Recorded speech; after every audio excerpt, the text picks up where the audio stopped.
All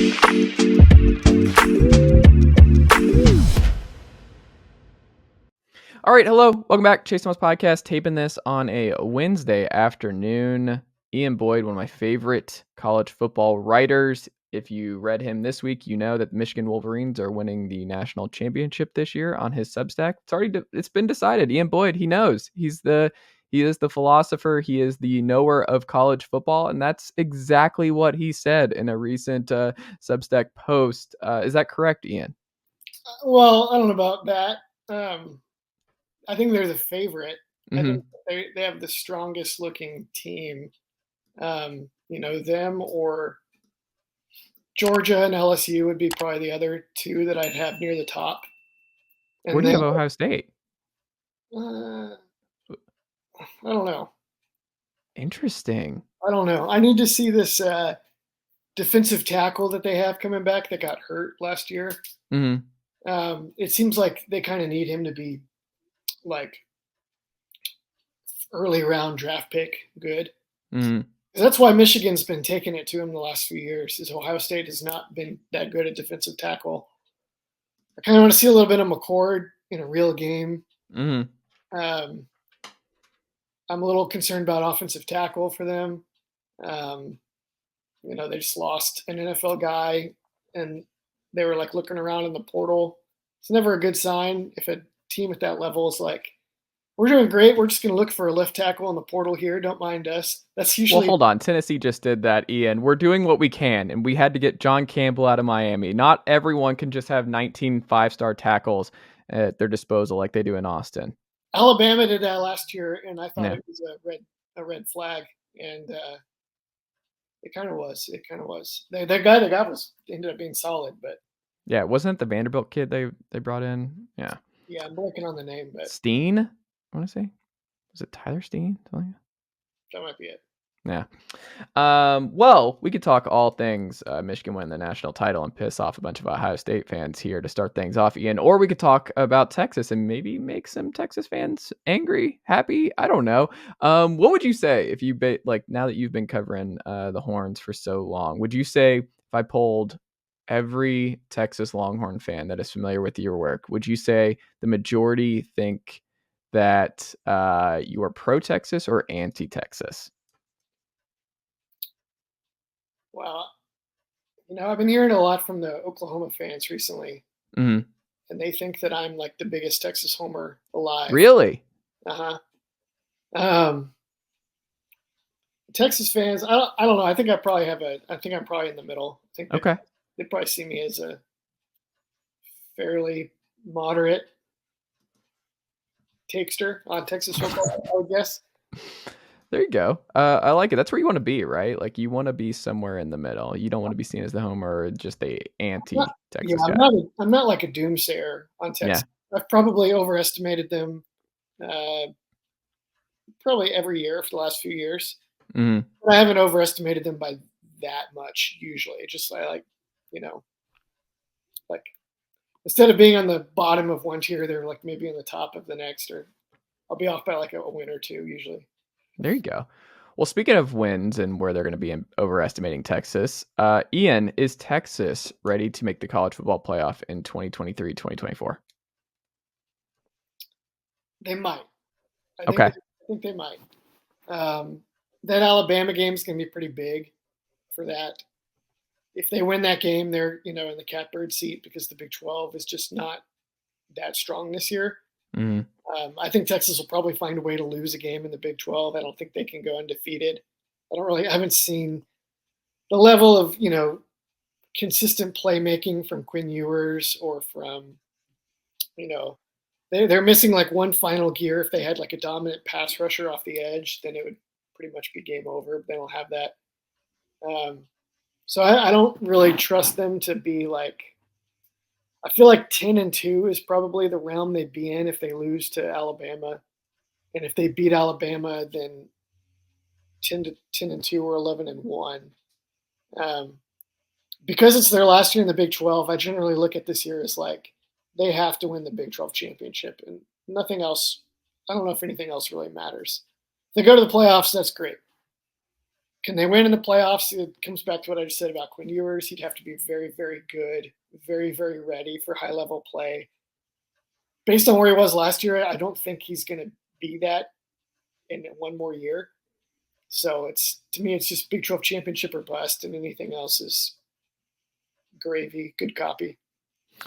I mean, you go to TCU, right? Like that's probably the one circled where it's like you split TCU, Oklahoma, you drop one of them. I feel like it's pretty hard for even the most optimistic Texas fan to be like, we'll beat Bama, Oklahoma, and TCU all in the same year this year. Well, I think they could do that. I don't buy TCU this year. I'm shorting them. Okay. And Oklahoma might be like a 8-win kind of team, but I don't think they're going to be that good. I think they could be like an inflated 8-win team, maybe a 9-win team if everything, because their schedule is so soft. They got like just such a great draw with the new Big 12 scheduling with the all these new teams, but I don't think they're going to be that good. They just lost like 5 players to the NFL draft on offense, which is what kept them afloat last year. I don't think Dylan Gabriel is actually that good of a quarterback. I think he's a solid system guy who was a lot better in the G5. Like, how often do you see guys that are like backups at Power 5 that go to G5 and they're like, big fish in a small pond? He's like the goldfish that got dropped into like the Shark Tank. Yeah. I mean, not that bad news for Tanner Mordecai at Wisconsin this year, folks. Yeah, exactly. The defense will probably be a lot better, but they could be a lot better and still not be that good. They were dreadful last year. So there are other games in Texas' schedule that I think are the thing with Texas is that, or with the Big 12, is that the floor is really high. So there's not a lot of games where you can just like not show up and you're not in trouble. They have to go to Iowa State. We'll see how things shake out with Iowa State. There's some rumors circling about gambling and what that might cost their roster with those gambling violation deals now.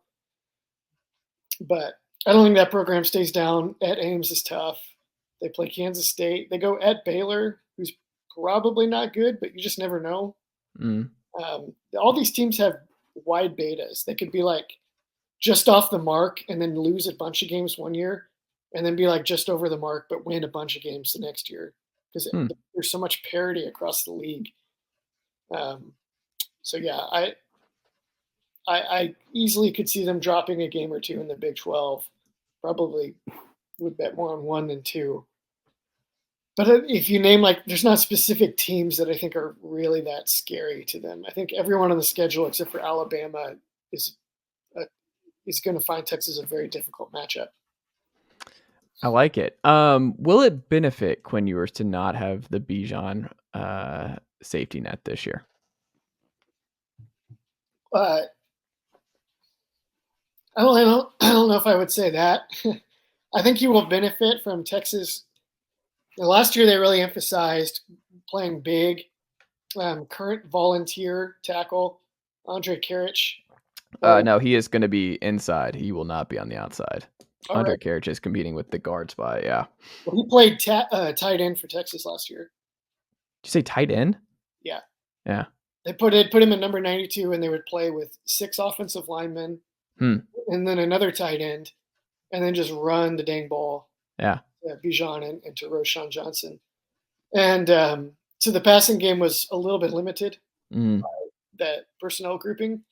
And it was mostly just take a deep shot every few plays to Xavier Worthy. And Quinn Ewers and Xavier Worthy just could not get on the same page all year long. It was amazing how many deep shots they took that were there that they missed.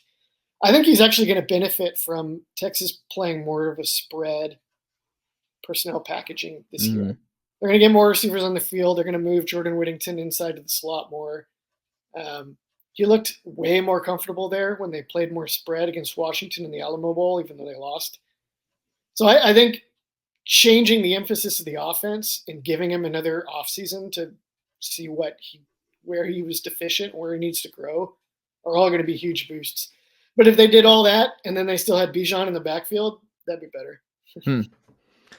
Yeah, I also wonder too the bump of just Isaiah Nayer being healthy, right? Like he was such a big important it was down to Tennessee and Texas for the Wyoming kid, and then he had that horrible break and just doesn't play at all last year. But he was just I wonder where he fits into this, because you can make the case that Texas has the best group of wide receivers who are going to play anywhere in the country, like the best full group of guys. If they're all healthy and they're all playing, you could say Texas, A&M.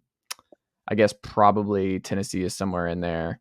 Ohio State, obviously, but that's somewhere probably in my top 4, top 5 of just ready-made guys who are going to put in a bunch of production all across the board. Like I think that's going to be a huge thing for Quinn. Like when you're talking about spreading it out and stuff like that, it's just you have dudes everywhere, and if they get healthy, I think that just goes a long way for his development in year 2 here. Yeah, they've been really slow playing him because they know the sense in the program was actually that he was the best wide receiver on the team last year before he got hurt. And he was good for Ewers because he's just a big target. Mm-hmm. Xavier Worthy, just finding the range on him, running a 10-5 across the field was a little bit hard for Ewers. Guess throwing to those white boys at South Lake Carroll didn't quite prepare him for that. Although they had some fast guys, but they did get A.D. Mitchell too from Georgia. Yeah. And A.D. Mitchell was so good this spring that Nayor may be like more of a bit player. They have if you count the tight end Jatavian Sanders, they have like 5 guys at least that could be playing for a chance to be drafted. That's what I'm saying. I think you could make the case. Like they have the best wide receiver room, I think, in college football this year. They don't have a Marvin Harrison Jr., but they have 1 to 5 is very, very deep. Mm-hmm. The biggest offensive adjustment Sark needs to make going into this year is what?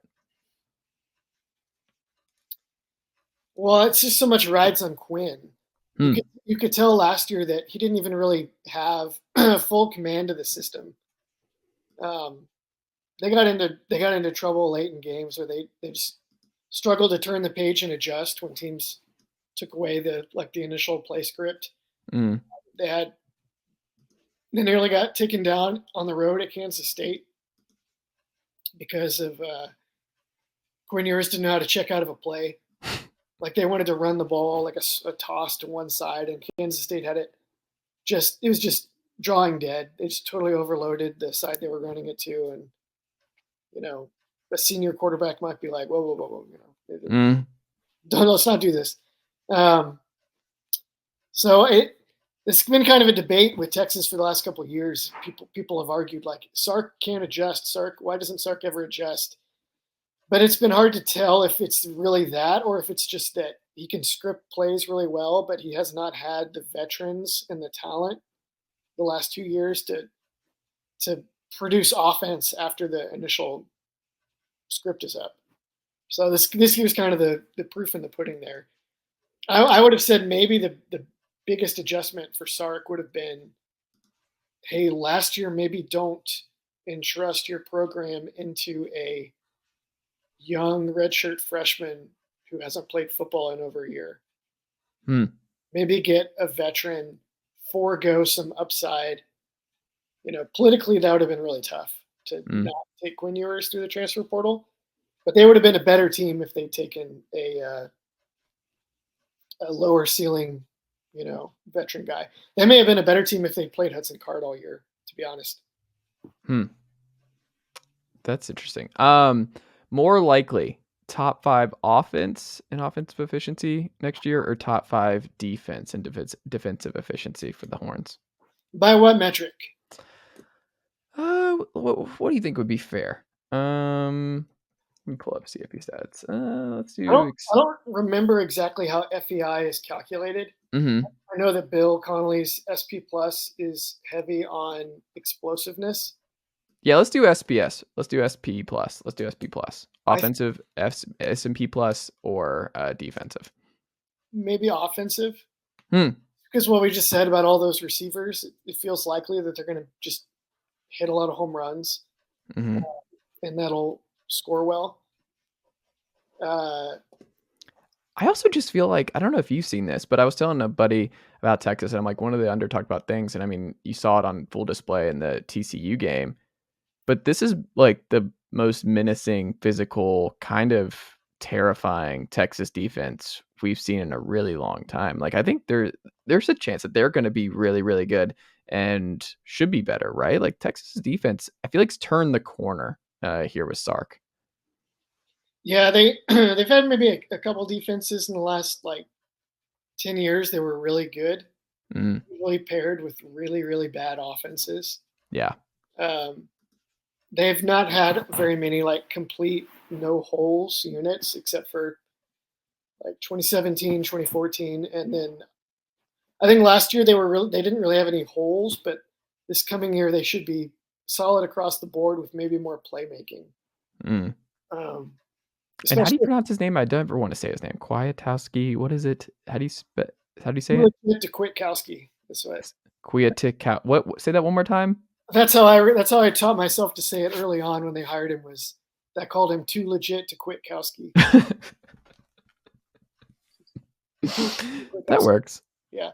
Um, Now it's dumb, but hey, it's hard. It's he's gonna be Coach K for as long as I'm talking about him. But also when you look at Bama, OU, and TCU, I wanted to kind of like pick your brain more here because in terms of what you think TCU is going to be, in terms of the Tommy Rees era here with Alabama, and you still have to go, and that's just going to be more complicated than getting getting Alabama at home. And then what you think about Dylan Gabriel and company, but I'm just Ted Roof is still calling the defense here for Oklahoma, which is still bonkers. That I don't understand what's going on there, and you know, yeah. but is he really? I mean, I don't know. Why is Ted Roof still on defensive staffs, like in these lead roles at this point in the year 2023? And it feels like just there's never anything good that happens to your defense when Ted Roof is calling your defense or is the defensive coordinator in any capacity. I I'm very suspicious over whether Ruth has the call sheet or Okay. if it's just Venables. That's more concerning if you're an OU fan, if it's been Venables and he has the call sheet again and that defense stinks again this year. Whenever you see like a defensive coordinator turn head coach, Hmm. you've got a dude, a defensive coordinator that's just kind of like, wait, him, why? Hmm.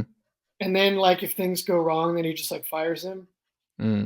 And then that's like one of the cards that those kinds of coaches always play is they fire that guy and they're like, guess what, guys? Good news, I'm taking over. But they've really been running it the whole time. I Hmm. this happened that happened at Texas with Charlie Strong. Yeah. They made this big thing of like, okay, Charlie's going to fix it. He fired Vance Bedford. Yeah. It was like nothing changed at all because he was already in charge of everything.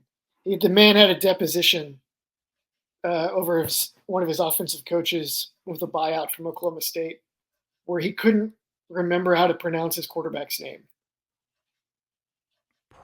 He was very focused on defense all the way. Um, I kind of think Brent Venables is already. I mean, to me, it looks like a Brent Venables defense already, other than sucking. You know, so I don't think it's. I don't think it's. I think he'll play that card if he has to. Like maybe Texas lights him up and he'll be like, guess what? We're getting rid of Ted Roof. I'm going to fix this. And everybody will be like, okay, we got this, and then it'll be the same thing.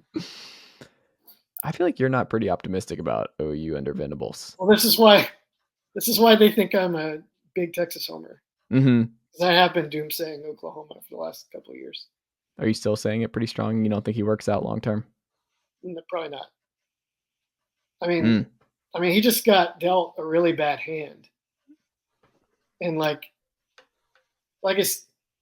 they were extremely talented. They were extremely successful under Lincoln Riley. Mm. They didn't. What they left for him was a very poor fit for how he wanted to win. Mm. The landscape that he took over in was extremely difficult. Nice to go to the SEC.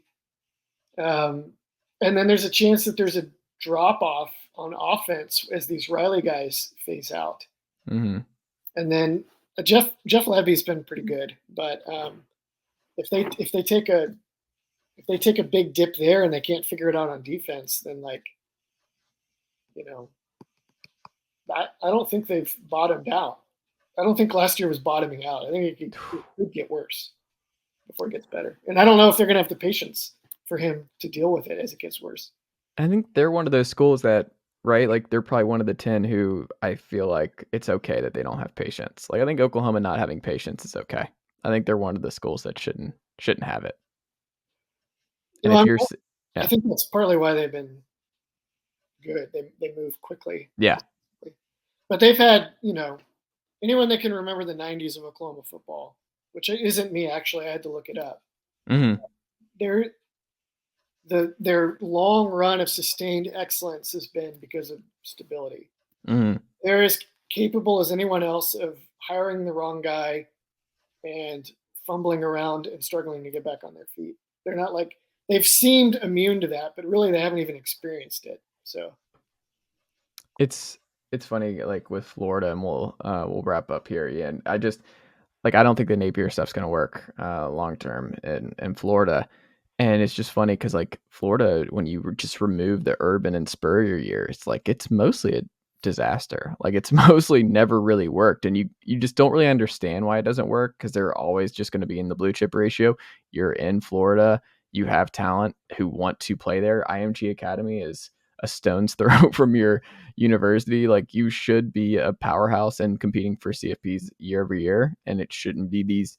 It shouldn't be this hard to have sustained success there. And I feel like Oklahoma is one of those two where you're like, you kind of got a monopoly here. You've established a strong brand. You should be around the top 10, top 12 in recruiting year over year. Like, actually, you shouldn't struggle this much to keep winning at a pretty sustainable clip. But for whatever reason, if there is some instability, it just doesn't work. And instability is, I think, the case right now for both those programs.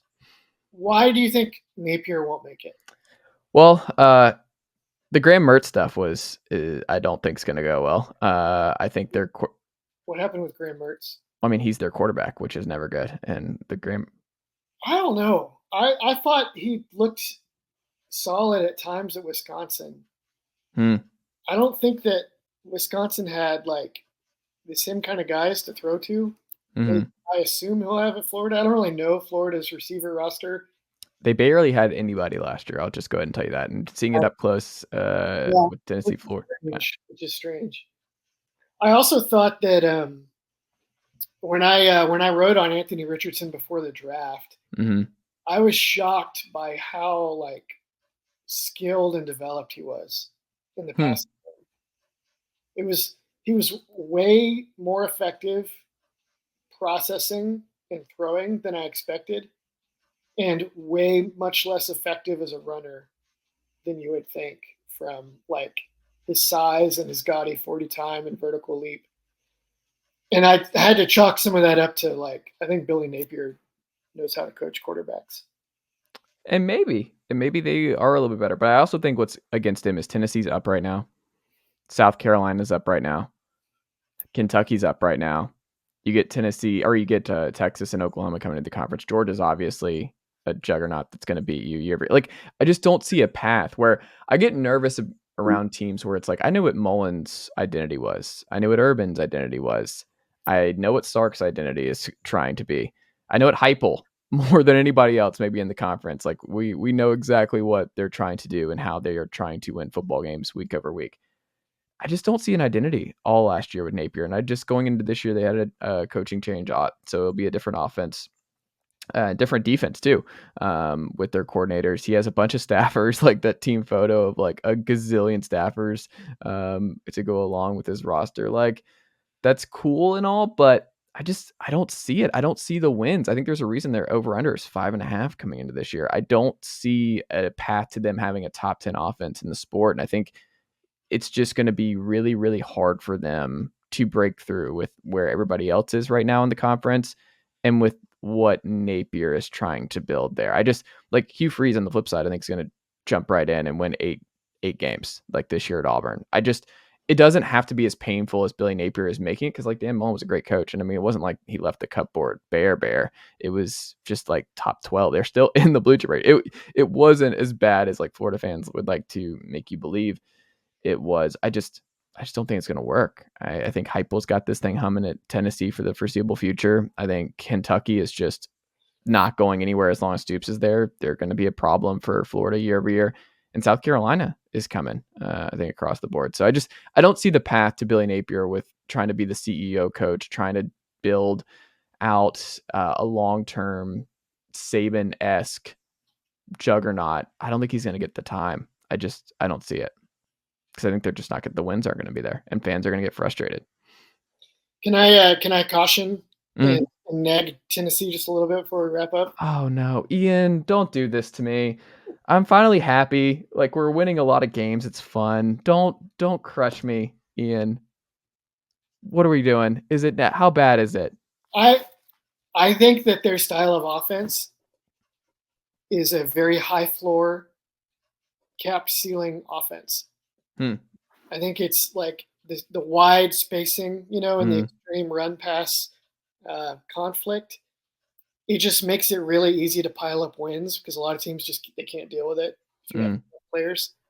It's easy to plug players into it, but when you play the teams that either know how to junk it up, or that know how, or they can just match up and not be overwhelmed, like Georgia last year, then I think the offense just like it's like a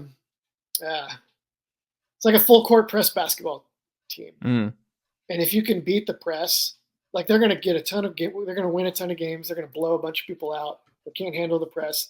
But when they play that team that has the guards to know what to do, then they just don't have like another counterpunch. I think that's going to be Tennessee with this offense. Maybe not. I think the counterpunch is Nico, right? Like, you have to have the quarterback who can just create on the fly, who can create outside of structure. And if you have the superstar quarterback who can create outside of structure when things break down and things aren't available, because Hendon Hooker, for as much as I loved him and how good he was the ultimate structure guy, where like one read over quick, never made a bad read, never threw picks. Like, Joe Milton didn't throw a pick. He had like 10 TDs, 0 picks last year in his time. Like, they're just not going to put the ball where it doesn't need to go. They're not going to put it in arm's way. They're not going to lose the turnover margin.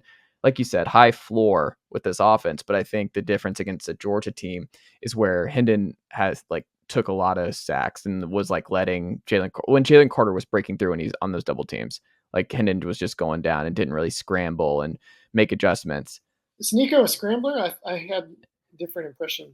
I mean, in the spring game, he was scrambling, and he had his best play was out of structure on a bootleg outside and downfield to Ethan Davis, 4-star tight end. That was a pretty bucket ball. So I think Nico with his height will be a big thing. Like, Nico's obviously huge, good natural athlete, that like if he is someone who can play outside of structure and can move around, and when the Georgia bodies destroy the Tennessee 3-star offensive tackles, can he do enough to withstand that? And I mean, the other thing too with Tennessee fans that I would caution folks, it's like, hey, and like you just said, they're going to win a lot of football games playing this way. A lot of teams just can't handle the full court press, that cannot handle the hash marks.